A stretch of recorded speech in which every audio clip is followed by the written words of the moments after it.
موضوع الدرس في إثبات المعاد سورة القارعة تفسير ابن كثير. الحمد لله رب العالمين والصلاة والسلام على أشرف الأنبياء وسيد المرسلين سيدنا محمد وعلى آله وأصحابه أجمعين. اللهم صل على سيدنا محمد وعلى آل سيدنا محمد كما صليت على إبراهيم وعلى آل إبراهيم في العالمين إنك حميد مجيد. أعوذ بالله من الشيطان الرجيم. بسم الله الرحمن الرحيم. القارعة ما القارعة وما أدراك ما القارعة يوم يكون الناس كالفراش المبثوث وتكون الجبال كالعهن المنفوش فأما من ثقلت موازينه فهو في عيشة راضية وأما من خفت موازينه فأمه هاوية وما أدراك ما هي نار حامية. قال المؤلف والمفسر رحمه الله تعالى أدام النفع بعلومه وعلومكم في الدارين آمين إلى أن قال قال ابن جرير حدثنا ابن عبد الأعلى قال حدثنا ابن الصور معمر الأشعث بن عبد الله الأعمى قال إذا مات المؤمن ذهب بروحه إلى أرواح المؤمنين فيقولون روحوا أخاكم فإنه كان في غم الدنيا. قال ويسألونه ما فعل فلان فيقول مات أو ما جاءكم فيقولون ذهب به إلى أمه الهاوية. وقد رواه ابن مردويه من طريق أنس بن مالك مرفوعا بأبسط من هذا وقد أوردناه في كتاب صفة النار أجارنا الله تعالى منها بمنه وكرمه. مفسر رحمۃ اللہ علیہ ارشاد فرماتے ہیں کہ جب مومن کی موت آتی ہے تو اس کے روح کو لے کر ارواح مومنین میں لے جاتے ہیں. ایک تو مومن کی موت جب آتی ہے تو اللہ کے فرشتے جب نازل ہوتے ہیں حضرت اسرائیل کے ساتھ تو وہ اس کو بڑی خوشخبریاں دیتے ہیں، تسلی دیتے ہیں، اطمینان دلاتے ہیں. عام آدمی کو پتہ نہیں لگتا ہے لیکن وہ سمجھ رہا ہوتا ہے اور دیکھ رہا ہوتا ہے. اس کی مثال ایسے سمجھیں کہ مثلا اللہ نہ کرے کسی آدمی پر جن قبضہ کر لیتے ہیں. بعض اوقات ایسا ہوتا ہے کہ جن جو ہیں وہ کسی بندے پر قبضہ کر لیتے ہیں. عورت ہے کوئی مرد جن عاشق ہو گیا. یہ ایسے حملہ عام طور پہ تب ہوتا ہے کہ جب لوگ غسل میں احتیاط نہیں کرتے، ننگے نہا لیتے ہیں، عورتیں ہیں مرد ہیں، تو کسی جن کی نظر پڑ گئی تو عاشق ہو گیا، تو پھر وہ اس پہ مسلط ہو جاتا ہے. اور جس آدمی پر جن کا قبضہ ہو اس کو وہ نظر آتا ہے، اس سے باتیں بھی کرتا ہے، اس کے ساتھ وہ نعوذ باللہ مرد عورت ہیں تو ملتے بھی ہیں. عام آدمی کو پتہ نہیں لگتا. اسی طرح بعض جنی عورتیں جو ہیں وہ کسی مرد پہ بھی عاشق ہو جاتی ہیں. اللہ تبارک و تعالی معاف فرمائے. اور اتنا اس پہ اپنا قبضہ مسلط کر لیتی ہیں کہ اب وہ بندہ کسی اور اپنی بیوی کے بھی قابل نہیں رہتا کیونکہ اس نے اس کو کنٹرول کیا ہوا ہے اور وہ خود اس سے لطف اندوز ہوتی ہے. علامت یہ ہوتی ہے، ہمیشہ یاد رکھو کہ اگر جنات کا قبضہ ہو جائے جن کا مرد پہ یا عورت پہ تو چونکہ جن جو ہے اس کو اللہ نے آگ سے پیدا کیا ہے، اس میں آگ والی خصوصیات ہیں، تو وہ بندہ ایسے سکڑتا چلا جائے گا، اس کا خون نکلتا چلا جائے گا، بالکل ایسے لکڑی کی طرح جل کے سیاہ ہو جائے، لاکھ اس کو خوراک کھلائیں، لاکھ اس کو جا کے ہسپتال میں بلڈ لگوائیں، لیکن کچھ نہیں، کیونکہ اس پر آگ کا قبضہ ہے۔ تو سب سے پہلی اثرات یہ ہوتے ہیں کہ اس کا رنگ بدل جاتا ہے، اس پر خوف طاری ہوتا ہے، اور اس کی قوت جو ہے وہ ختم ہوتی ہے، آہستہ آہستہ آہستہ ختم ہوتی چلی جاتی ہے۔ اور پھر یاد رکھیں کہ اگر کسی جن کا قبضہ ہو جائے تو چھڑانے کا علاج کیا ہے؟ اللہ کا قرآن ہے، یاد رکھو، ادھر ادھر بھاگنے کی کوئی ضرورت نہیں۔ جب قرآن موجود ہے، فرمان محمد مصطفیٰ صلی اللہ علیہ وسلم موجود ہے،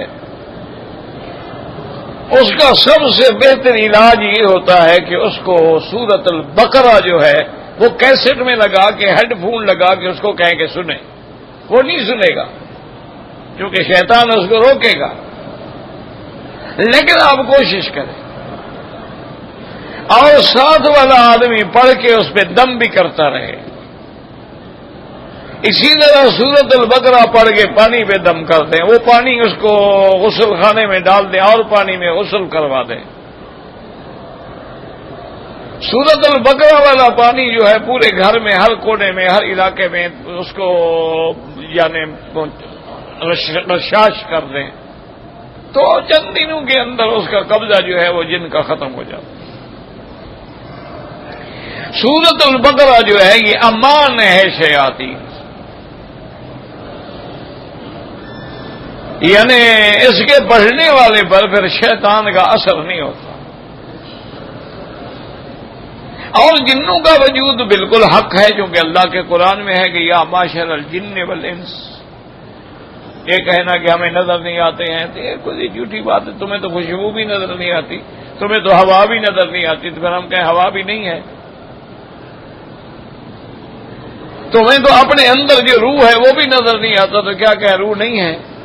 یہ دلیل نہیں ہوتی جی ہمیں نظر نہیں آتا۔ تبھی جب قرآن کہتا ہے کہ جن ہیں، قرآن نے اپنے اندر سورۃ الجن باقاعدہ نازل فرمائی، اور سورت کا نام بھی جن ہے، اور علماء نے باقاعدہ کتابیں لکھی ہیں، احکام المرجان فی احکام الجان، یعنی کتاب لکھی ہے کہ جنات کے بارے میں، اور جنات کے اندر بھی یاد رکھو صحابی ہیں، تابعی ہیں، محدث ہیں، مفسر ہیں، علماء ہیں، اولیاء اللہ ہیں، صوفیاء ہیں، ان کے اندر بھی یہ سارے جو فرقے ہیں نا، شیعہ ہیں، خوارج ہیں، قادیانی ہیں، مرزائی ہیں، ہر بلا ہے،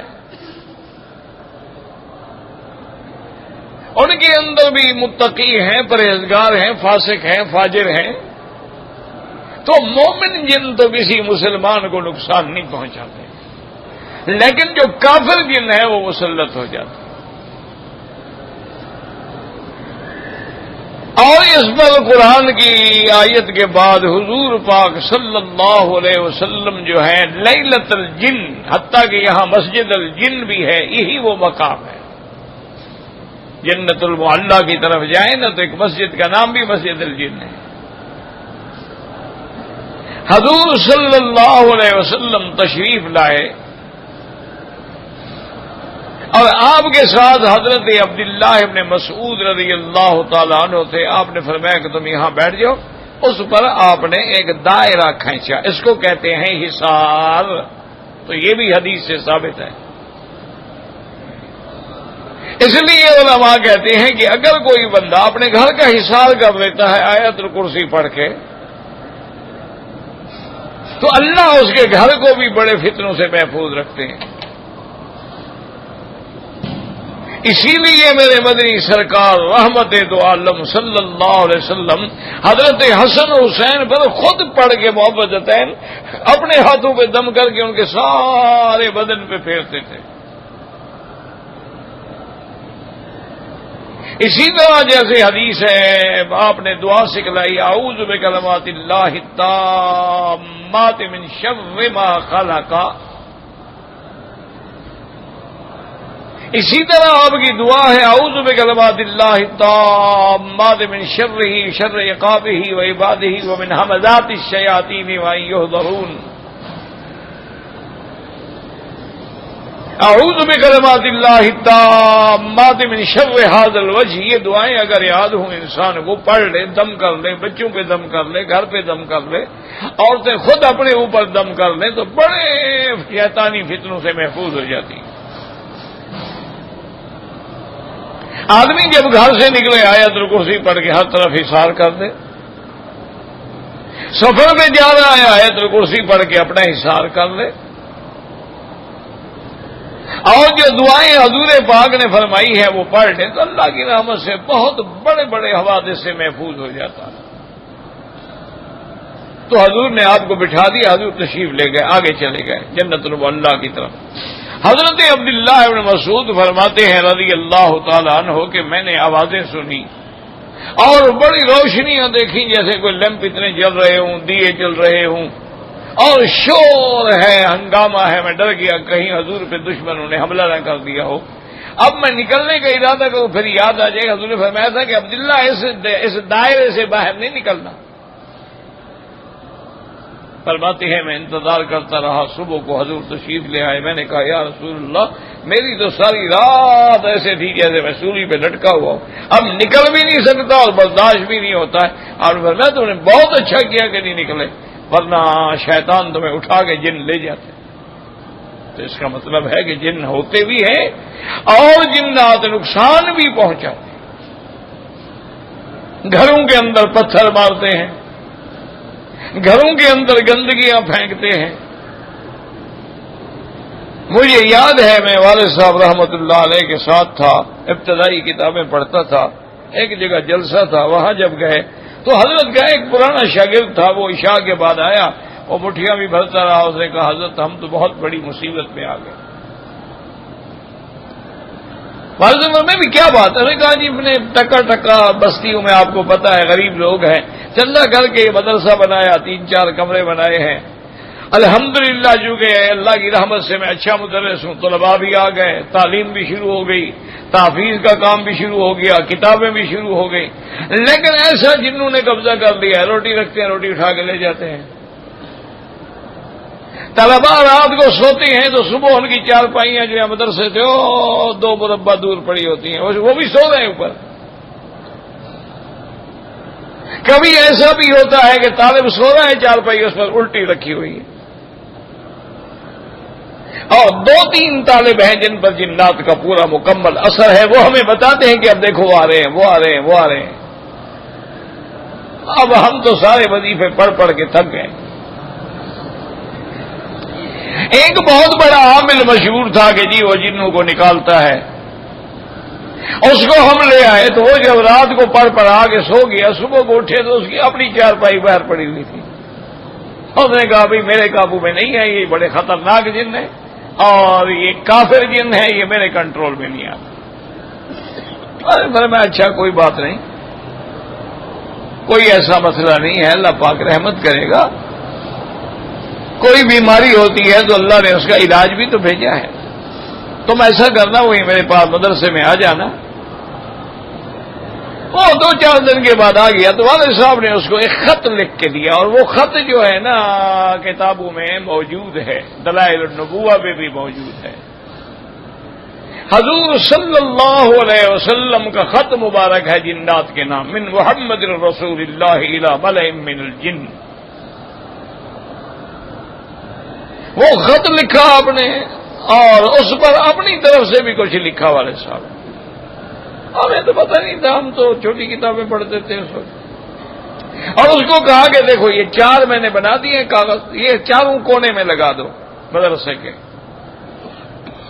اور نے کہا جی ٹھیک. وہ 1 ہفتے کے بعد آیا، اس نے کہا الحمدللہ حضرت ہمارا کام ہو گیا. ہم نے وہ 4 کونوں میں لگا ہے تو وہ لڑکے رات کو کہنے لگے جی وہ آ رہے ہیں، آج تو بہت آ رہے ہیں. آتے ہیں خطوں کو پڑھتے ہیں پھر چلے جاتے ہیں، پھر آ جاتے ہیں، پھر پڑھتے ہیں پھر چلے جاتے ہیں، پھر آ جاتے ہیں۔ اور نے کہا اب تو بالکل ہمارے کمرے جو ہیں بھرے ہوئے ہیں، اتنے آ گئے ہیں۔ اور تھوڑی دیر گزری تو ان کا جو سردار تھا، جو بڑا تھا، وہ بڑے کر و فر کے ساتھ آیا، اس نے بھی آگے خط پڑھا اور اس نے ان کو حکم دیا کہ دیکھو یہ حضور پاک کا خط ہے، خبردار نکل جاؤ اس علاقے سے، اگر تم نے دوبارہ ان کے ساتھ شرارت کی تو میں تم سب کو مار ڈالوں گا۔ کہتا ہے جی وہ دن اور آج کا دن الحمدللہ پھر نہیں آئے، جان چھوٹ گئی ہماری۔ تو اب حضور کا خط مبارک ہے، حدیثوں میں موجود ہے۔ تو یہ نہیں ہے کہ بھی اس کا دنیا میں علاج نہیں ہے۔ تو بہرحال جنات میں ہر قسم کے لوگ ہیں۔ تو میرے کہنے کا ساری تمہید کا مقصد کیا تھا؟ یعنی جس کو جن ہوتا ہے اس کو نظر آتے ہیں، دوسرے بندے کو نظر نہیں آتے ہیں۔ وہ کہتے ہیں وہ آ گیا، وہ کہتے ہیں کہاں ہے بھائی؟ ہمیں تو نہیں، کہا میں دیکھ رہا ہوں بھائی آ گیا۔ اسی طرح جب آدمی کی موت کا وقت آتا ہے، ان الذین قالوا ربنا اللہ ثم استقاموا تتنزل علیہم الملائکۃ الا تخافوا ولا تحزنوا وابشروا بالجنۃ التی کنتم توعدون۔ اللہ فرماتے ہیں جن بندوں نے میری ربوبیت اور توحید میں استقامت دی، جمے میں ہے، موت آئی تو اللہ کے فرشتے آتے ہیں اور آ کے اس کو کہتے ہیں کہ بھائی غم نہ کرو، ڈر نہ کرو، نہ آگے کا خوف کرو، نہ پیچھے کا کوئی غم کرو، بلکہ ہم تمہیں مبارک دینے آئے ہیں، تیرے لیے وہ جنت تیار ہے جو اللہ نے وعدہ کیا ہے۔ اور پھر ملک الموت اس کے قریب آتا ہے اور کہتا ہے یا ایتھا الروح الطیب فی الجسد الطیب فاخرجی الی روح وریحان والی رب غیر غضبان۔ وہ آگے روح کو خطاب کرتے ہیں کہ اے مومن کی روح، تم بڑے پاک جسد میں تھی، اللہ کی رحمتوں کی طرف اب تیرے جانے کا وقت آ گیا ہے، چلو رب تم پہ راضی ہے، تجھ پہ ناراض نہیں ہے۔ اور پھر مومن کی روح کو بڑے پیار سے جنت سے کفن لاتے ہیں۔ تیرا کفن بدن کے لیے ہوتا ہے اور ان کا کفن جو ہے وہ روح کے لیے ہوتا ہے۔ روح بھی کوئی چیز ہے جس کو ہم نہیں سمجھ سکتے۔ یسألونک عن الروح قل الروح من امر ربی وما اوتیتم من العلم الا قلیلا۔ ہم نہیں سمجھ سکتے لیکن روح ایک حقیقت ہے، ایک چیز ہے، روح ایک لطیف چیز ہے، اللہ کا امر ہے۔ اور وہ فرشتے اس روح کو جاتے ہیں تو اس کی اتنی خوشبوئیں ہوتی ہیں، جہاں جہاں سے فرشتے گزرتے ہیں سب ملائکہ اس کو سلام کہتے ہیں اور اس کو جا کے پھر ارواح مومنین علیین میں پہنچا دیتے ہیں۔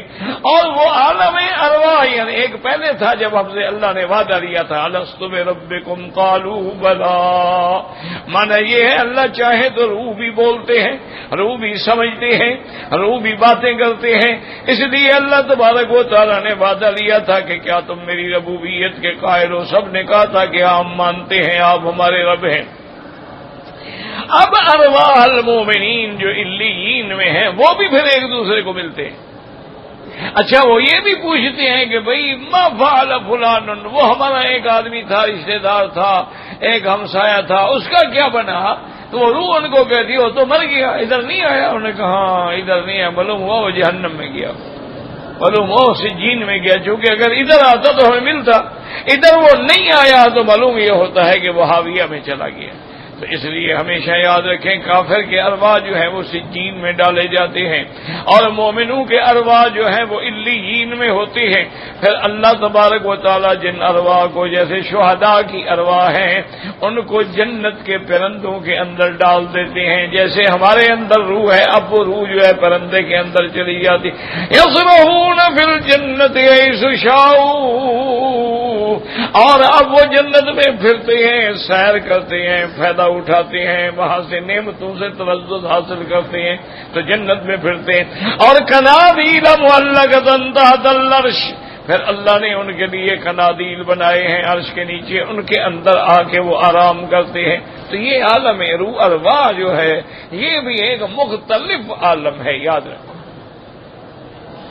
عالم ارواح ہے، عالم دنیا ہے، عالم برزخ ہے اور عالم آخرت۔ تو اسی لیے ارواح جو ہے نا جی، وہ جیسے دیکھیں نا بعض کتابوں میں پڑھتے ہیں کہ جی فلاں بزرگ نے کہا کہ میرے ساتھ فلاں بزرگ کی بات ہوئی ہے، تو وہ یہی اللہ عالم ارواح کے ارواح کو حرکت دیتے ہیں، ورنہ اس کا جسد جو ہے وہ تو قبر میں ہے۔ اور پھر ہر روح کا تعلق جو ہے وہ جسد کے ساتھ بھی ہوتا ہے، یاد رکھو۔ یعنی آدمی مر گیا، آدمی ڈوب گیا، آدمی غرق ہو گیا، آدمی حادثے میں ختم ہو گیا، لیکن اس کی روح تو فوراً نکل گئی نا، اور روح جو ہے اب یا علیین میں ہے یا سجین میں ہے، لیکن اس کا تعلق اس عضو سے، اس اعضاء سے باقی رہتا ہے۔ اسی لیے پھر قبر میں سوال جواب منکر نکیر سب ہوتا ہے۔ اگر تعلق ہی نہ ہو تو خالی جسد سے سوال ہونے کا کوئی سوال ہی پیدا نہیں ہوتا۔ اس لیے ہمیشہ یاد رکھیں کہ عالم برزخ بھی حق ہے اور عالم آخرت بھی حق ہے، اور اللہ کے فرشتوں کا آنا بھی حق ہے، اور ارواح کا قبض کرنا بھی حق ہے، اور پھر ارواح مومنین علیین میں ہوتے ہیں اور ارواح کافرین جو ہیں وہ سجین میں ہوتے ہیں۔ اور یہ بھی حدیثوں میں آتا ہے کہ کافروں کی ارواح جب نکالی جاتی ہیں تو ان سے ایک بدبو ہوتی ہے، وہ کفر کی بدبو ہوتی ہے۔ جو میرے بھائی ہندوستان میں رہتے ہیں نا، ان سے آپ پوچھ سکتے ہیں کہ وہاں ہندو ہیں، سکھ ہیں، حالانکہ ہندو جو ہے نا جی ان کے تو یہ مذہب میں شامل ہے کہ صبح صبح اشنان کرنا ہے، اسے غسل کرنا ہر حال میں۔ اچھا، ایک دوسرے کے برتن کو بھی استعمال نہیں کرتے، کپڑے کو بھی استعمال نہیں کرتے، اس کے باوجود آپ اس کے قریب کھڑے ہوں تو آپ کو بدبو آئے۔ ہندو کے بدن کے اندر وہ کفر کی بدبو ہے، وہ جتنا صاف رہے، سوٹ پہنے، کچھ کرے۔ اسی طرح علماء نے لکھا ہے کہ جس آدمی کے دل میں بغض صحابہ ہوگا، حضور کے صحابہ سے دشمنی ہوگی، یا سرکار کے یاروں پہ تبرہ کرتا ہوگا، اس کے بدن میں بھی ایک بدبو ہوگی۔ اللہ تبارک و تعالی معاف کرے، دعا کریں اللہ سب کو ہدایت دے۔ ایک بہت بڑا عالم بھی تھا، بہت بڑا فاضل بھی تھا، لیکن شیعہ تھا۔ یعنی وہ اتنا بڑا آدمی تھا کہ اس نے قرآن کی تفسیر لکھی۔ ابو الفضل فیضی یہ دو بھائی تھے، شہنشاہ اکبر کے یہ خاص مصاحب تھے، اس کے 9 رتن تھے، اور اتنا قابل آدمی تھا کہ اس نے تفسیر قرآن لکھی ہے، سواطع الالہام اس قرآن کی تفسیر کا نام ہے۔ اس میں ساری تفسیر میں ایک حرف بھی نقطے والا نہیں ہے۔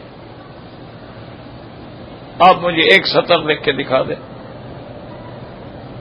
یعنی نقطہ مقصد مثلاً کیا مانا؟ بس الف نقطہ نہیں ہے نا، با پہ ہے، ہا نقطہ نہیں ہے، خا پہ ہے، دال نقطہ نہیں ہے، را نہیں ہے، زا پہ ہے، سین نقطہ نہیں ہے، شین پہ ہے، سواد پہ نقطہ نہیں ہے، ضاد پہ ہے، طا پہ نقطہ نہیں ہے، عین پہ نہیں ہے، ضا اور غین پہ نقطہ ہے۔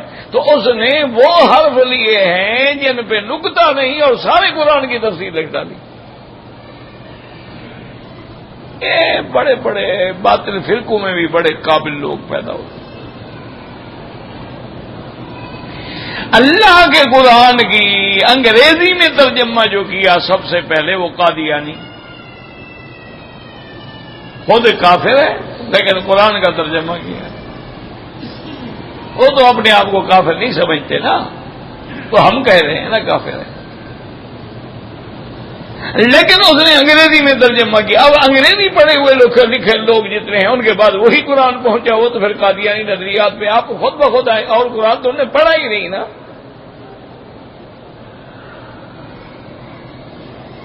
اس لیے بہت سارے بڑے بڑے یہودیوں میں، بڑے بڑے نصرانیوں میں، ہندوؤں میں اتنے اچھے رائٹر گزرے ہیں جنہوں نے ایسی کتابیں لکھی ہیں کہ آدمی حیران ہو جاتا ہے.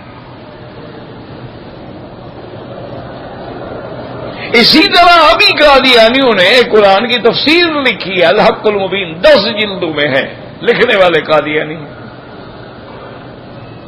اس میں انہوں نے اپنے عقیدے بیان کیے ہیں. تو یہ ہر دور میں ہوتا ہے، ہر دور میں ہوتا ہے اور ہر فرقے میں ہوتا ہے. اچھا اب خدا کی شان دیکھیں کہ وہی بندہ وہ جو شیعہ تھا نا، مصاحب تھا شہنشاہ اکبر کا، وہ بیمار ہوا، شدید بیمار ہوا. اب اس کو بچنے کی کوئی امید نہ رہی تو بادشاہ اس کے گھر چل کے آیا عیادت کرنے کے لیے. جب بادشاہ تو اس کے بھائی نے کہا کہ بادشاہ سلامت، آپ کی بڑی مہربانی کہ آپ تشریف لے آئے ہیں، اندر نہ جائیں، اب کیا دیکھیں گے، وہ برے حال میں ہے. انہوں نے کہا میں دیکھنا چاہتا ہوں. میرا مصاحب گئے تو اس کے منہ سے پاخانہ نکل رہا تھا. بادشاہ نے پوچھا کہ یہ چیز کیا ہے؟ انہوں نے کہا یہ بغض صحابہ ہے. یہ صحابہ کا دشمن تھا نا، وہی بغض نتیجہ نکل گیا دنیا میں. بادشاہ توبہ کرتے ہوئے باہر نکل آیا.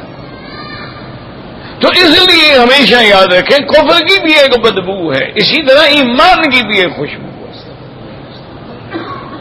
اسی طرح اللہ تبارک و تعالی نے جیسے کفر کا ایک اندھیرا ہے، اسی طرح ایمان کا بھی ایک نور ہے. تو اس لیے ہمیشہ خیال رکھا کریں اور دعا کیا کریں کہ اللہم ارزقنا حسن الختام، کہ یا اللہ ہمارا خاتمہ اچھا کر، یا اللہ ہمارا خاتمہ اچھا کر دے. اجعل آخر کلامنا لا الہ الا اللہ محمد الرسول اللہ، اور ہمارا آخری وقت میں جو زبان سے کلمہ نکلے نا وہ کلمہ لا الہ الا اللہ محمد الرسول اللہ. حضرت قاضی احسان مرحوم شیخ آباد کے تھے، بہت بڑے خطیب، بہت بڑے آدمی تھے ماشاء اللہ. تو میں نے زیارت کی حضرت کی، بڑے خوبصورت جوان. میں نے جب دیکھا سفید داڑھی مبارک تھی اتنی، اور سفید کپڑے اور بڑا نفیس لباس پہنتے تھے، اعلیٰ سے اعلیٰ عطر استعمال کرتے تھے. اچھا اعلیٰ سے اعلیٰ کھانا کھاتے تھے اور تم جاؤ تو اعلیٰ سے اعلیٰ کھلاتے بھی تھے، سخی بھی بڑے تھے. تو وہ فرمایا کرتے تھے کہ جب میں چھوٹا تھا 2 سال سے میرے کو چلنا شروع ہوا تو بس ماں ہر بات میں جب بھی اندر آؤ کلمہ پڑھو کلمہ پڑھو، میں لا الہ الا اللہ رسول. تو ایسے اب گھر سے باہر نکل گیا، کھیل کے واپس، اچھا کلمہ پڑھو، سو رہا ہوں کلمہ پڑھو، اٹھ رہا ہوں کلمہ پڑھو. تو جب مجھے سمجھ آ گئی، میں 4-5 سال کا ہو گیا، تو میں نے کہا اماں جان کیا تم نے ہر وقت ہمیں کلمہ پڑھو؟ میں مسلمان نہیں ہوں. الحمدللہ میں مسلمان ہوں، مسلمان کا بیٹا ہوں، اور آپ ہر وقت کہتے کلمہ پڑھو کلمہ پڑھو. انہوں نے کہا احسان میں اس لیے تمہیں کلمہ پڑھواتی ہوں کہ یہ تیری زبان پہ ایسے چڑھ جائے کہ موت کی سختی کی گھڑی بھی آ جائے تو خود بخود نکل جائے لا الہ الا اللہ. کیونکہ جو بات زبان پہ چڑھی ہوئی ہوگی وہ مشکل سے مشکل وقت میں بھی نکل جاتی ہے. تو اس لیے ہمیشہ اللہ کے ذکر کو اور خاص طور پہ کلمہ توحید کے ذکر کو لازم پکڑ لو. وضو ہے نہیں ہے، عورت پاک ہے نہیں ہے، حیض ہے نفاس ہے، کسی حال میں بھی لا الہ الا اللہ محمد الرسول اللہ. اور اس کی اتنی بڑی فضیلت ہے کہ افضل الذکر لا الہ الا اللہ محمد الرسول اللہ. اور یہی وہ کلمہ ہے جس کی تلقین اللہ نے تمام انبیاء کو فرمائی ہے. اس لیے اور خاص طور پہ دعا یہ کیا کرو یا اللہ ہمارا خاتمہ بہتر کر دے، ہمارا خاتمہ ایمان پہ کر دے. یا اللہ ہم گناہگار ہیں، بدکار ہیں، بد کردار ہیں، لیکن تیری مخلوق تو ہیں، تیرے بندے تو ہیں. اور تو اپنے بندوں پہ بڑا مہربان ہے، ارحم الراحمین ہے، تو مولا ہمیں جہنم میں ڈال کے آپ کے اقتدار میں کوئی زیادتی تو نہیں ہو جائے گی، اور اگر ہمیں معاف کر دو گے تو کوئی نقصان تو نہیں ہو جائے گا۔ تو اس لیے اس کو کثرت سے زبان پہ جاری کرو، لا الہ الا اللہ محمد الرسول اللہ، یہ اوڑھنا بچھونا بنا لو۔ رات کو سو رہے ہیں تو لا الہ الا اللہ محمد الرسول اللہ، نیند سے اٹھیں تو لا الہ الا اللہ محمد الرسول اللہ، چلتے پھرتے اٹھتے بیٹھتے ہر حال میں ذکر ذکر ذکر۔ اس لیے ہے نا کہ نمازیں 5 ہیں، حج زندگی میں 1 ہے، روزے 30 ہیں، لیکن ذکر کی حد نہیں۔ اللہ فرماتے ہیں اذکر اللہ ذکرا کثیرا، ایمان والو میرا ذکر کرو، بہت سارا ذکر کرو۔ اور میرے مدنی پاک نے فرمایا لا یزال لسانک رطبا الا بذکر اللہ، تیری زبان ہمیشہ اللہ کے ذکر سے تر رہنی چاہیے۔ اور حضور نے فرمایا اتنا ذکر کرو، اتنا ذکر کرو حتی یقال لک انک مجنون، لوگ کہیں دیوانہ ہے، پاگل ہے۔ دیکھو جی ہر وقت اللہ اللہ اللہ لگا رکھا ہے، کیا پاگل؟ لوگ دیوانہ کہیں لیکن لگے رہو۔ اس لیے اب اس حدیث مبارک میں آتا ہے کہ جب وہ ملک الموت آتے ہیں اور ارواح مومنین کو لے کے جاتے ہیں اور اللہ تعالیٰ کے حکم سے وہ پہنچتے ہیں ملال وہ علیین میں، فیقولون، تو باقی سب کہتے ہیں بھائی اپنا بھائی کا تمہارا روح آیا ہے، ذرا سیر کراؤ، چلاؤ پھراؤ، یہ بڑا دنیا کی مصیبتیں کاٹ کے آیا ہوا ہے، دنیا کے غم اور ہم سے نکل کے آیا۔ مانا یہ ہے کہ روح کے لیے بھی آرام ہے، روح کے لیے بھی سیر ہے، روح کے لیے بھی جنت میں چلنا پھرنا ہے، روح کے لیے بھی غذا ہے۔ لیکن جیسے بندے کی غذا الگ ہے، جانور کی غذا الگ ہے، جسد کی غذا الگ ہے، روح کی غذا الگ ہے۔ اور روح کی غذا کیا ہوتی ہے؟ اللہ کا ذکر ہوتا ہے۔ جیسے ملائکہ کی غذا کیا ہے؟ اللہ کا ذکر ہے، سبوح قدوس ربنا ورب الملائکۃ والروح۔ ہم نے دنیا میں بھی دیکھا ہے ایسے اپنے اساتذہ کو، اپنے بزرگوں کو، کہ سارا دن حدیث پڑھا رہے ہیں، تفسیر پڑھا رہے ہیں، سارے وقت میں اللہ کا ذکر کر رہے ہیں، اور 24 گھنٹے میں آدھی پیالی چائے یا 1 پیالی چائے اور 1 ٹکڑا روٹی کا کھاتے ہیں۔ تو کیا وہ کوئی لوہے کے بنے ہوئے تھے؟ بالکل سیئت الحمدللہ سب کیا ہے، وہ ذکر کی وجہ سے اللہ ان کی غذا کو بھی ذکر بنا دیتے ہیں، اللہ تبارک و تعالیٰ ان کی خوشی بھی ذکر بنا دیتے ہیں۔ اب اس کے بعد پوچھتے ہیں وہ یسألونہ، اور اس روح سے پوچھتے ہیں کہ فلاں بندے کا کیا ہوا؟ وہ کہتا ہے ماتا اب اما جاکم، وہ تو مر گیا، مدت ہو گئی، کیا تمہارے پاس نہیں آیا؟ وہ کہتے ہیں نہیں ہمارے پاس تو نہیں آیا۔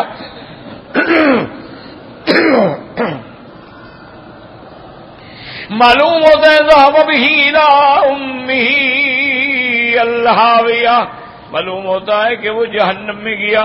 یاد رکھو کیوں کہتے ہیں؟ کا معنی ماں ہوتا ہے، تو جیسے بچے ہر طرف سے پریشان ہو کے دوڑ کے ماں کی گود میں آتے ہیں، اللہ نے فرمایا کافروں کے لیے جہنم ہی ان کی ماں ہے، ہاویہ، ان کو وہی آنا ہے، مأواہم النار، ان کا ٹھکانہ بھی جہنم ہے، انہی اسی۔ اور بعض فرماتے ہیں کہ ہاویہ، اس لیے کہ ان کو جب جہنم میں ڈالیں گے تو سر کے بل ڈالیں گے، تو یہ جگہ جو ہے یہ الدماغ ہے، الراس ہے، تو اس لیے کہا جاتا ہے ہاویہ۔ وقد رواه ابن مردويه من طريق انس بن مالك مرفوعا بأبسط من هذا، وقد اوردناه في كتاب صفة النار اجعلنا الله تعالی بنا بمنه وكرمه۔ مفسر فرماتے ہیں کہ اس حدیث کو حضرت انس بن مالک نے بھی ذکر کیا ہے اور اس سے بھی زیادہ مفصل ذکر کیا ہے، اور ہم نے بھی اس کو اپنی کتاب جو ہے صفة النار میں ذکر کیا ہے، اجعلنا اللہ تعالی منها بمنه وکرمہ۔ اللہ تبارک و تعالی ہمیں اپنے احسان سے، اپنے کرم سے، اپنے فضل سے جہنم کی آگ سے نجات عطا فرمائے، جہنم سے نجات عطا فرمائے، عذاب قبر سے نجات عطا فرمائے، عذاب دنیا سے نجات عطا فرمائے۔ یا الہ العالمین، یا ارحم الراحمین، لا تردنا عن بابک خائبین۔ اچھا وہ امہ حاویہ کیا ہے؟ فرمایا نار حامیۃ عیارۃ شدیدۃ الحر قویۃ اللہب والسعیر. اللہ نے فرمایا وہ آگ ایسی ہے جو شدید جس میں جس کی یعنی یوں اندازہ کرو کہ ساری دنیا کی آگ جو ہے یہ 99 میں سے 1 ڈگری ہے اور باقی 99 ڈگری جہنم کے اندر موجود ہے. تو اس آگ کی گرمی کا کیا عالم ہوگا. اللہ معاف. آپ نے دیکھا ہے نا اسٹیل مل میں کھڑے ہو جائے دیکھیں کہ بھٹیاں کیسے چل رہی ہیں, لوہے کے گارڈر بھی ڈالو تو پانی ہو جاتا ہے. اللہ اکبر. یہ تو دنیا کی آگ ہے نا, اصل آگ جو ہے وہ ہے. لیکن یاد رکھیں کہ مومن کی شان سب سے بلند ہے. اللہ ہمیں بھی ایمان نصیب کرے. اللہم ثبتنا علی الایمان, اللہم ثبتنا علی الایمان. حدیث مبارک میں آتا ہے کہ چونکہ اللہ کے قرآن میں ہے کہ جہنم سے سب گزریں گے, وَإِن مِّنكُمْ إِلَّا وَارِدُهَا, سب گزریں گے. لیکن کافر تو عذاب کے لیے گزریں گے اور مومن دیکھنے کے لیے گزریں گے, دیکھنے کے لیے کہ کیسے کیسے عذاب ہو رہا ہے. اور مومن جب گزرے گا تو جہنم سے آواز آئے گی, جز یا مومن, جز یا مومن, ایمان والے جلدی نکل جاؤ, جلدی نکل جاؤ, تیری وجہ سے کہیں میری آگ نہ بجھ جائے. اندازہ کہ مومن کی شان کتنا بلند ہے. اللہ اکبر. ایمان والوں کی شان کتنا بلند ہے کہ ان کی گزرنے سے جہنم کی آگ بھی ڈر رہی ہے. یعنی جہنم سے ہم ڈرتے ہیں, جہنم کی عمل میں ہم سے ایمان والے سے ڈرے گی. ہم جہنم سے پناہ مانگ رہے ہیں اور جہنم کہے گی جز یا مومن, جز یا مومن, جاؤ جاؤ, جلدی نکل جاؤ, جلدی نکل جاؤ. اس لیے اللہ نے قرآن میں فرما دیا ہے کہ نار حامیہ. یاد رکھو حامیۃ مانا شدیدۃ الحر, جس میں سخت گرمی, واللہب سخت شعلے, اور اس کے بعد اس کے جلانے کی. اور شعلے کیسے ہوں گے؟ او اللہ اکبر. ہاں دوسری جگہ قرآن کہتا ہے کہ انہار کالقصر, جیسے بڑے بڑے محل ہیں نا ایسے اس کی چنگاریاں ہوں گی, ایسے شعلے نکلیں گے.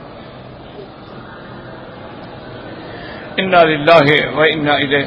اور جہنم کا جو ایندھن ہے وہ کیا ہوگا وہ بھی اللہ نے بتلا دیا ہے کہ یا ایھا الذین آمنوا قوا انفسکم واہلیکم نارا. اللہ نے فرمایا ایمان والوں خود بھی اور اپنے گھر والوں کو بھی جہنم سے بچاؤ. وقودها الناس والحجارہ, وہ لکڑیوں سے نہیں جلے گی, وہ تو بندوں سے جلائی جائے گی اور پتھروں سے جلائی جائے گی. اس کا ایندھن بندے ہوں گے, پتھر ہوں گے. اور علیہا ملائکۃ غلاظ, علیہا ملائکۃ غلاظ شداد لا یعصون اللہ ما امرہم وَيَفْعَلُونَ مَا يُؤْمَرُونَ. اللہ نے فرمایا ہم نے وہاں جو فرشتے کھڑے کیے ہیں وہ بڑے طاقت والے اور بڑے سخت روح ہیں, اور ایسے فرشتے جو اللہ کی کبھی نافرمانی نہیں کرتے اور جو اللہ حکم دیتے ہیں اس کی تعمیل کرتے ہیں. اس فرشتے میں اتنی طاقت ہوگی کہ ایک دھکا دے گا تو 70 ہزار کافر جہنم میں جا گرے گا. انا للہ و انا الیہ راجعون. اور جہنم سے بچنے کا طریقہ کیا ہے؟ اللہ کا ذکر. بس یاد. نماز کیا ہے؟ اللہ کا ذکر ہے نا. اقم الصلاۃ لذکری, اللہ کا ذکر. نماز پڑھ رہے ہو تو قرآن شریف پڑھ رہے ہو تو قرآن کیا ہے؟ وَإِنَّهُ لَذِكْرٌ لَكَ وَلِقَوْمِكَ. قرآن بھی اللہ کا ذکر ہے. تو آدمی کا جب اللہ کے ذکر کے ساتھ مداومت ہو جاتی ہے, ذکر اس کی زبان پہ چڑھ جاتا ہے, تو اللہ کی رحمت سے پھر ہر جہنم کے عذاب سے وہ بچ جاتا ہے. اسی لیے اللہ تبارک و تعالیٰ کی ایک حدیث ہے حضور پاک کی، حضور نے فرمایا قیامت میں اللہ حافظ قرآن کو بلائیں گے اور اس کو معاف فرما دیں گے، اور وہ حیران ہو جائے گا۔ اللہ فرمائیں گے تیرے ساری غلطیاں، تیرے گناہ معاف ہیں، میں نے تیرے سینے میں قرآن اس لیے تو نہیں رکھا تھا کہ آج تمہیں جہنم میں ڈالوں گا۔ اللہ، لیکن دعا کرو قرآن بھی سینے میں ہو اور پھر گناہ کریں، قرآن بھی سینے میں ہو اور حرام کھائیں تو پھر تو اور عذاب ہوگا، پھر تو اور عذاب ہوگا۔ اگر قرآن کا معنی سینے میں قرآن پہ ایمان بھی ہو اور عمل بھی ہو تو پھر قرآن سے بڑی شفاعت کیا ہوگی؟ قرآن شفاعت بن جائے گا، قرآن کی صورتیں شفاعت بن جائیں گی، خود حافظ قرآن شفاعت بن جائے گا۔ تو اس لیے اس حدیث مبارک میں آتا ہے کہ نار حامیۃ نارۃ شدیدۃ الحر قویۃ اللہب والسعیر۔ قال ابو مصعب عن مالک ان النبي الزنادي عن الاعرج النبي هريره رضي الله تعالى عنه ان النبي صلى الله عليه وسلم قال نار بني آدم التي توقدون جزء من 70 جزءا من نار جہنم۔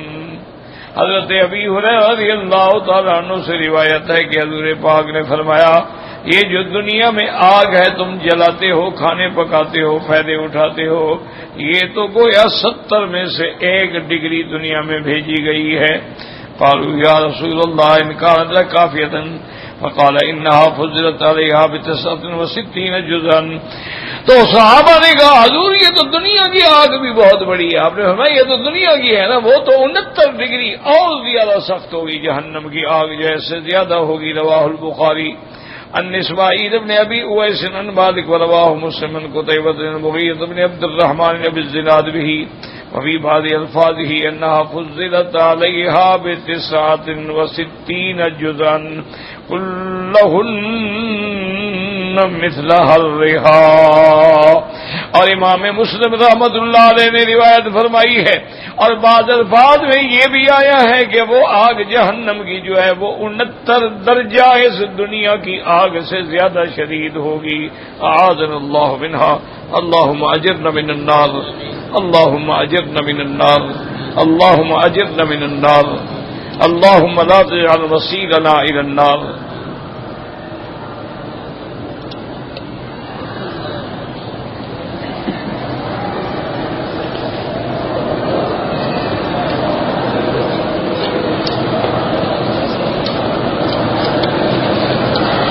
میرے بھائی ایک تو مسئلہ سمجھیں کہ مسجد عائشہ سے عمرہ کرنا یا جہرانہ سے عمرہ کرنا اس میں کسی کا اختلاف نہیں ہے، بات سمجھو۔ مسجد عائشہ سے بھی عمرہ ہو سکتا ہے، مسجد جہرانہ سے بھی ہو سکتا ہے، اور حدود حرم کے باہر سے مثلا کوئی عرفات سے احرام باندھ کے آ جائے، کوئی حدیبیہ سے احرام باندھ کے آ جائے، سب ٹھیک ہے۔ لیکن مسئلہ جو اختلاف ہے وہ اور ہے، وہ سمجھو۔ وہ یہ ہے کہ ایک آدمی مثلا نبی حج پہ آئے ہیں اپنے ملک سے، تو ان کے لیے بعض ائمہ کرام یہ فرماتے ہیں کہ بھئی تم نے اپنا میقات کا عمرہ کر لیا ہے، اب تمہیں مسجد عائشہ سے عمرہ کرنے کی ضرورت نہیں ہے، کہ اصل عمرہ تو وہی ہے نا جو آدمی قادم من بلاد ہی اپنے ملک سے آ کے کرتا ہے، اصل عمرہ تو وہی ہے سب کے نزدیک۔ وہ کہتے ہیں کہ بھئی اب تم جتنے دن مکے میں رہو طواف زیادہ کرو، طواف میں زیادہ وقت خرچ کرو، چونکہ طواف میں کوئی اختلاف نہیں ہے، کسی امام کے نزدیک بھی طواف میں اختلاف نہیں۔ لیکن اگر کوئی عمرہ کرنا چاہے یا جیسے مکے میں رہنے والے مقیم ہیں وہ عمرہ کرنا چاہیں تو مسجد عائشہ جائیں گے، یہ اقرب الہل ہے، یعنی ہل میں سب سے قریب جگہ جو ہے وہ مسجد عائشہ ہے، باقی سب دور ہے۔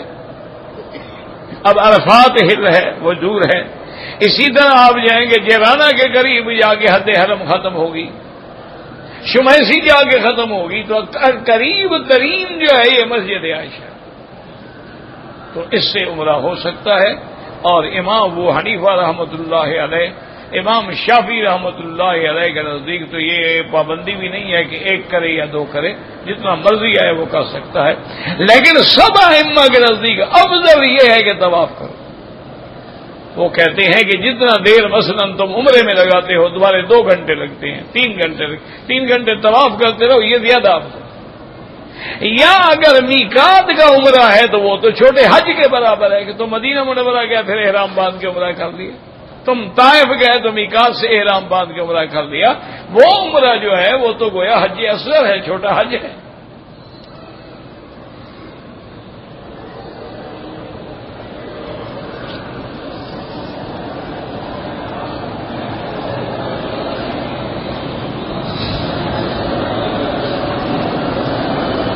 کہتے جی کہ لڑکی اگر جوان ہو جائے تو پھر کتنے ٹائم میں اس کی شادی کرنی چاہیے؟ بس جوان ہو گئی، بالغ ہو گئی، اب شادی کے قابل ہے وہ، اب جتنا جلدی ہو اس کی شادی کر دی جائے. یہ تو اصل میں انگریزی تہذیب جو ہے نا جی، اس نے ہمیں مارا ہے کہ جی لڑکی کو پڑھنے دیں، پہلے وہ میچور ہو جائے، بڑی ہو جائے، 20-25 سال عمر ہو جائے تاکہ وہ معاشرے کو سمجھ سکے، معاملہ، یہ ساری باتیں. ان کی شادیاں بھی برباد ہو جاتی ہیں. تو بہرحال اگر لڑکی کی صحت درست ہے اور بالغ ہو گئی ہے وہ شادی کے قابل. اب اس کے لیے شریعت نے وقت مقرر نہیں کیا. جب بھی اچھا رشتہ مل جائے، حدیث سے آتا ہے کہ یعنی اگر ممن ترضون دینہ، اگر ایسا بندہ آیا ہے جس کا دین ٹھیک ہے، عقیدہ ٹھیک ہے، نماز روزہ ٹھیک ہے، اور میں بس فزوجوہ اس کو شادی کر دو، چاہے وہ غریب ہو، اللہ پاک خود اپنی رحمت کے ساتھ ان کو غنا عطا فرما دیں گے. ان یکونوا فقراء یغنیہم اللہ، اگر دونوں غریب ہیں تو اللہ ان کو شادی کی برکت سے غنی کر دیتے ہیں.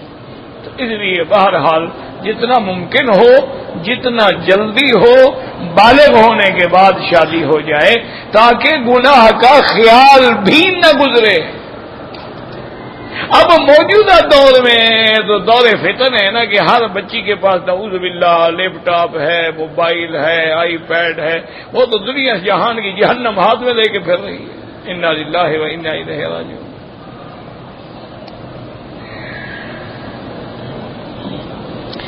باپ اگر پردیس میں ہے تو ماں اس کی شادی کر سکتی ہے، باپ اجازت دے دے کر سکتی ہے، کوئی بات نہیں. باپ نے اگر اجازت دے دی ہے، کہہ دیا بیوی کو بھی میری طرف سے اجازت ہے اور بتاؤ کون لڑکا ہے، اس میں راضی ہوں، تو ٹھیک ہو سکتی ہے، کوئی مشکل نہیں.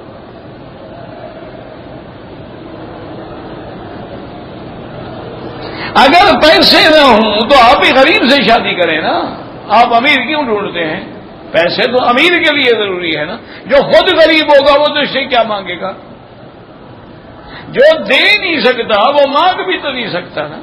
بس اللہ توکل کر کے مسجد میں نکاح پڑھا دو، 5 ریال کی کھجوریں تقسیم کر دو، اس کے بعد لڑکی 3 کپڑوں میں اس کے گھر میں بھیج دو، 1-2 دن کے بعد وہ 1 آدھی بکری ذبح کر کے ولیمہ کر دے، بس السلام علیکم، شادی ہو گئی. اتنا تو ہر آدمی بھی کر دیتا ہے. تم اگر وہ رسم و رواج اور لباس اور چیزیں اور جہیز اور عذاب ڈھونڈ رہے ہیں، وہ تو عذاب ہے نا، اس کا اسلام سے تو کوئی تعلق نہیں، وہ تو عذاب ہے.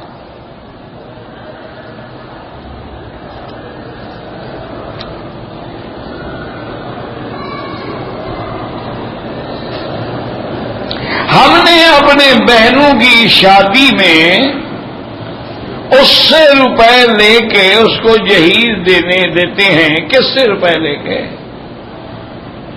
کس سے روپے لیتے ہیں؟ یعنی جس کی شادی ہو رہی ہے دولہے سے لیتے ہیں. تو وہ تو حق المال ہے ہی لڑکی کا، تم کو احسان کر رہے ہو. خامد جو دے گا وہ لڑکی کا ہوتا ہے، وہ ماں باپ کے لیے نہیں ہوتا. حق المہر جو ہے وہ جہیز کا معنی ہوتا ہے جو تم سے ہو سکے، غریب ہو غریبوں والا دے دو، نہیں ہے تو کہو بھائی ہمارے پاس تو نہیں ہے، ہم تو 3 کپڑوں میں اپنی لڑکی دیں گے. لینا ہے قبول کرو، نہیں لینا ہے نہ کرو، ہمارے پاس ہے ہی نہیں تو ہم کیا کریں، چوری کریں؟ اچھا اس کے بعد بھی لاکھوں روپے حق المال نہیں ہے، وہ بھی 1000 دے سکتا ہے، 500 دے سکتا ہے۔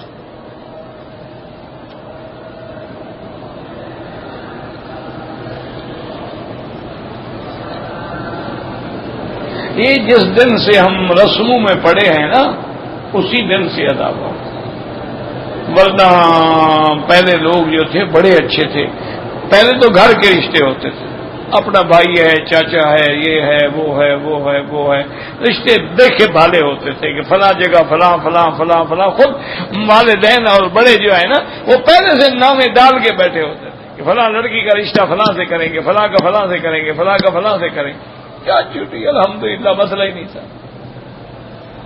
اور جن کے پاس رشتہ داروں میں کوئی جگہ نہیں تھی یا رشتہ دار سارے بے دین تھے تو وہ علاقے کے عالم کے پاس مدرسے میں آ جاتے تھے کہ حضرت میری بچی جوان ہو گئی ہے اور کوئی اچھا طالب علم دین دار دیکھ کے نکاح کر دیں۔ 2 دن میں نکاح ہو جاتے تھے، 4 دن میں شادیاں ہو جاتی۔ السلام علیکم۔ نہ کوئی خرچے، نہ کوئی اخراجات، نہ کوئی تباشے، نہ کوئی ہوٹل، نہ کوئی بکنگ کرانی ہے اور نہ کوئی کھانے کے مینو پیش کرنے ہیں، کچھ بھی نہیں۔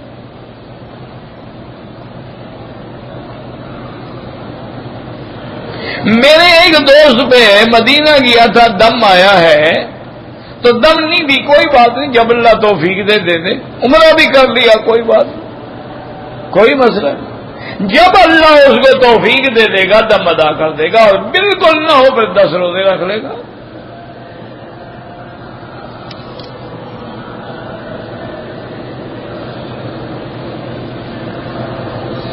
میں نے حرم میں خادم ہوں، رمضان میں عمرہ کیا تھا وہ تو ٹھیک ہے، عید کے بعد بھی میں نے عمرہ کیا ہے، تو اب میرا حج افراد ہو۔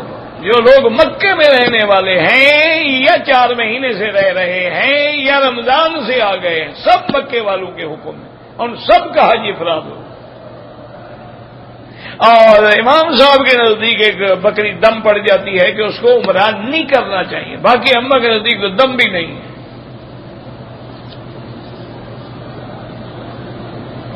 دوبارہ مدینے کی خواہش ہے، بالکل ٹھیک ہے، حج کے بعد انشاءاللہ جانا مدینہ شریف، ابھی جانا ہے تو پھر آپ کو دوبارہ عمرہ کرنا پڑے گا۔ یا ایک ہیلا بھی لکھا ہے بزرگوں نے، ایک طریقہ ہے کہ مدینہ جاؤ پھر جدہ آ جاؤ، جدہ میں بیٹھ رہو 2-4 گھنٹے، شام کو جدہ سے مکے آ جاؤ، پھر دم نہیں پڑے گا۔ کیوں؟ نیت تمہاری جدہ ہوگی، پھر تم جدے سے گویا مکے آ رہے ہو۔ یہ ہیلا ہے، کتابوں میں ہے کہ آدمی طائف سے آ رہا ہے، نواب استان و عرفات، اس نے عرفات کی نیت کر لی، عرفات میں آگے بیٹھا رہا، پھر عرفات کے بعد مکے آ گیا، دم نہیں ہے۔ تو بہرحال جو ہیلا شریعت میں جائز ہو وہ جائز ہے، جو ناجائز ہو وہ ناجائز ہے۔ ہیلا محمود بھی ہوتا ہے، ہیلا مذموم بھی ہوتا ہے۔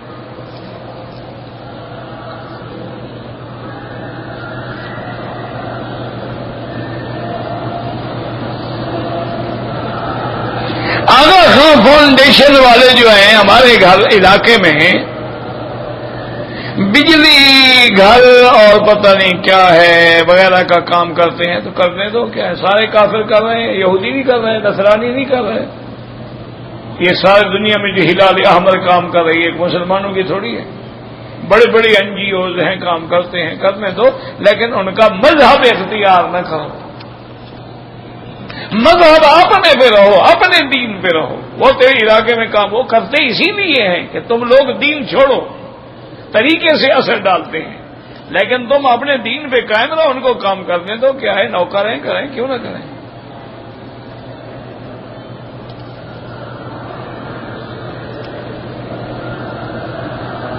کہتے جی کہ ہم خدام الحجاج ہیں، حجاج کی خدمت کرنے کے لیے آئے ہیں، کبھی ہم حرم میں بھی ہوتے ہیں تو بعض لوگ ہمیں پیسے دے دیتے ہیں، تو غریب ہو تو لے لو، غریب نہیں ہو تو لے کے پھر کسی غریب کو دے دینا، یہ کیا مشکل ہے۔ دیکھو نا، بعض خادم الحجاج جو ہیں وہ واقعی غریب ہیں، لیکن بعض ماشاءاللہ بڑے عہدے والے ہیں، پیچھے سے افسران ہیں اور یہاں ڈیوٹی کے لیے آئے ہیں، تو وہ لے لیا کریں، آپ انکار نہ کریں، کسی کا دل نہ توڑیں۔ اگر غریب ہو اپنے کام لگا لو، غریب نہیں ہو رکھتے جاؤ، جو مسافر کوئی غریب کوئی بیچارہ ہو دکھا بیمار اس پہ لگا دینا۔ تمہیں بھی ثواب ملے گا، پیسے والے کو بھی ملے گا۔ کہتے ہیں جی کہ دف کے ساتھ نعتیں جو پڑھی جاتی ہیں وہ بالکل ناجائز۔ باقی نکاح کے اندر جو ہے کہتے ہیں 6 کلمے پڑھواتے ہیں، وہ مسلمان نہیں سمجھتے ہوں گے نا تمہیں، ان کو شبہ ہوگا نا کہ نہ نماز پڑھتا ہے، نہ روزہ رکھتا ہے، نہ داڑھی رکھتا ہے، پتہ نہیں یہ مسلمان بھی ہے کہ نہیں ہے۔ مولوی کہتا ہے میں قیامت میں نہ پکڑا جاؤں، بابا پہلے کلمہ تو پڑھو۔ میں کم از کم یہ تو تسلی رکھوں گے میں نے مسلمان کا نکاح کیا تھا، باقی اس کے بعد تمہاری مرضی۔ اور ایک بات، نکاح کے شادی ہوں گے تو بڑے شوق ہے، مجھے بھی ہے، نہیں کہ تمہیں اکیلے ہے، مجھے بھی ہے، ملتا کوئی نہیں۔ تو بات یہ ہے کہ یاد رکھو کہ اگر شادی کے بعد، نکاح کے بعد یا پہلے عورت نے یا خاوند نے ایک نماز جان بوجھ کے چھوڑ دی، وہ کافر ہو جاتا ہے اور نکاح ختم ہو جاتا ہے، آئندہ زنا ہوگا اور اولاد بھی زنا ہوگا۔ پہلے یہ دیکھ لیا کرو، شادی کر رہے وہ نماز بھی پڑھتی ہے، تم نے تو یہ دیکھنا ہے نا کہ میک اپ کر سکتی ہے، ڈانس کر سکتی ہے، سلم ہے، اسمارٹ ہے، اور اس کی ایکٹیویٹیز کیسی ہیں، بڑی بڑی کمپنیوں کو اور بڑے بڑے ہوٹلوں میں بیٹھ کے انجوائے کر سکتی ہے، تم تو یہ دیکھتی ہے۔ پھر اللہ کی رحمت سے وہ نکاح شکاح کسی کام کا نہیں، یہ مسئلہ سمجھ لو۔ لاکھ نکاح کرتے رہو، اگر بے نماز ہے، امام احمد بن حنبل فرماتے ہیں اور میرا نبی فرماتا ہے من ترک الصلاۃ متعمدا فقد کفر، جس نے ایک نماز بھی چھوڑ دی کافر ہو گیا۔ اچھا جب کافر ہو گیا تو کافر کا نکاح کہاں رہا؟ نکاح تو خود بخود ختم ہو گیا۔ یہ تو شکر ہے کہ باقی ائمہ کہتے ہیں فاسق فاجر ہے، کافر نہیں ہے، لیکن امام احمد بن حنبل اور امام شیخ الاسلام ابن تیمیہ اور شیخ الاسلام ابن القیم یہ تو بڑے لوگ ہیں، وہ کہتے ہیں نہیں، بالکل تارک نماز کافر ہے۔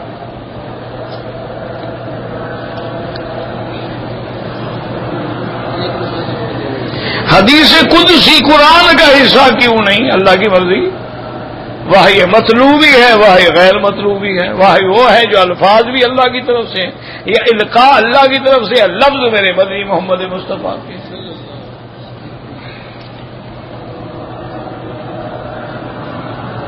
عمرہ ادا کرنے کے بعد ہم اپنے بال جو ہیں وہ خود کاٹ سکتے ہیں، بالکل کاٹ سکتے ہیں۔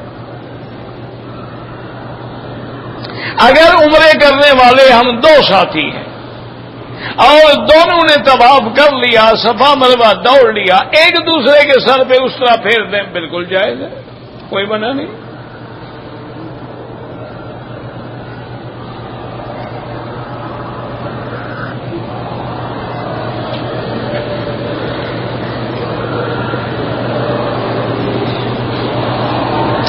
کہتے ہیں جی کہ یک طرفہ خیال رکھا جائے اور دوسرا مسترد کر دیا جائے۔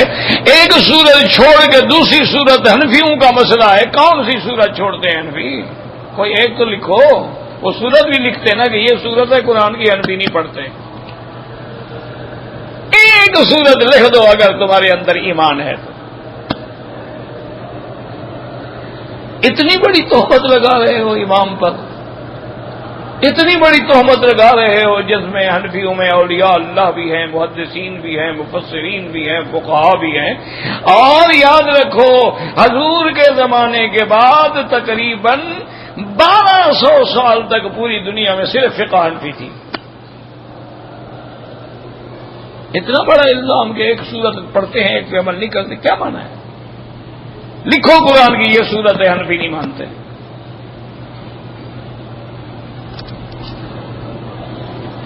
خدا کا خوف کرو، جو آدمی قرآن کی ایک آیت نہ مانے وہ کافر ہو جاتا ہے۔ سورت تو بڑی بات ہے نا، صرف ایک آیت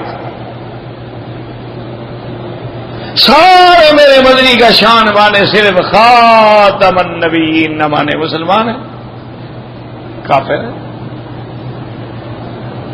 سارا قرآن مانے لیکن ایک حکم نہ مانے وہ کافر ہے۔ یہ عقل کی بات کرو، کوئی ایسی بات ہو سکتی ہے؟ میں نے جدے میں رہتا ہوں، شوال میں عمرہ کیا ہے، حج کا ارادہ ہے، تمہارا بھی حج افراد ہوگا، صرف حج۔ مکے والے یا جدے والے برابر ہیں، کیونکہ آپ بھی میقات کے اندر رہتے ہیں، حج افراد ہوگا۔ حنفی مسلک میں دم پڑ گئی، باقی ائمہ کے نزدیک تم پہ دم بھی کوئی نہیں ہے۔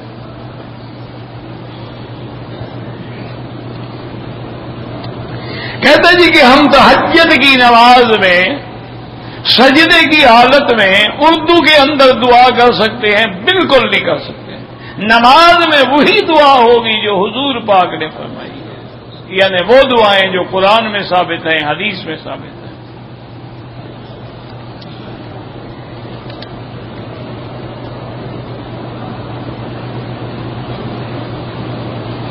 یہی میں نے عرض کیا کہ مکے میں رہتا ہوں، میں کمپنی میں کام کرتا ہوں، عید کے بعد میں نے مدینے پاک سے عمرہ کیا ہے۔ بہرحال مکے والوں کا حج افراد ہوگا۔ حنفی مسلک میں ایک بکری دم ہے جرمانے کی، باقی ائمہ کے نزدیک کوئی دم نہیں ہے، لیکن حج مکے والوں کا افراد رہے گا، کیونکہ میقات کے باہر سے آنے والے جو ہیں وہ کر سکتے ہیں تمتع بھی اور قران بھی، اور جو لوگ مکے میں رہتے ہیں تو قرآن کا مسئلہ ہے من لم یکن اہلہ حاضر المسجد الحرام، وہ لوگ تمتع کریں جو مکے میں رہنے والے نہیں ہیں، جو باہر سے آئیں گے وہ تمتع کریں، وہ قران کریں اور افراد بھی کریں، وہ افراد بھی کر سکتے ہیں، لیکن جو مکے میں رہنے والا ہے داخل میقات ہے وہ تو مفرد ہے ہی ہے، اس کا تو افراد ہی ہوگا انشاءاللہ۔ واللہ اعلم۔ ربنا تقبل منا انك انت السميع العليم تب علينا انك انت التواب الرحيم اللهم انصر الاسلام والمسلمين اللهم احفظ سائر بلاد المسلمين وهذا البلد الامين فاجعلها آمنا مطمئنا سخاء رخاء الى يوم الدين برحمتك يا ارحم الراحمين۔ یا اللہ حضور کی امت پہ رحمت فرما، اللهم ارحم امت محمد صلی اللہ علیہ وسلم، اللهم استر امت محمد صلی اللہ علیہ وسلم، اللهم اغفر امت محمد صلی اللہ علیہ وسلم، اللهم اجبر امت محمد صلی اللہ علیہ وسلم۔